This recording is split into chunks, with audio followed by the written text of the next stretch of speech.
Hello guys, Harsha व्लॉगमध्ये तुमचे स्वागत आहे. तर टिफिन सिरीजमध्ये आज तिसरा दिवस. तर बघा इथे भेंडी स्वच्छ मी रात्री धुवून घेतली, त्याला अशी उभी चिरून घेतली आणि इथे शेंगदाण्याचे कूट, त्यामध्ये धनेपूड, हळद आणि मॅगी मसाला, लाल मिरची पावडर घालून सगळं एकत्र केले. इथे 2-4 पाकळ्या लसूण आणि जिरे कुटून घेतले. छान तेल गरम झाले, इथे त्यामध्ये थोडे जिरे मोहरी घालून लसूण जिरे घातले.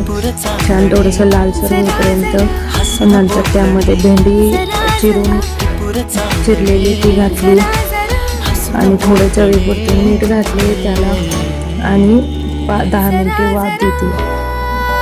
अशा पद्धतीने भेंडी केल्यावर ज्यांना भेंडी आवडत नाही ते सुद्धा आवडीने खातील. तुम्ही नक्की ट्राय करा.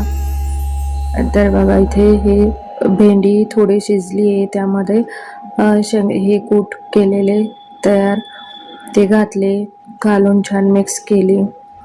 त्यामध्ये तुम्ही थोडं लिंबू पण घालू शकता, म्हणजे भेंडी चिकट होणार नाही. आणि वरून कोथिंबीर घातली. भेंडीची भाजी तयार आहे. तर बघा, तुम्हाला रेसिपी आवडल्यास नक्की लाईक करा, चॅनलला सबस्क्राईब करा. थँक्यू.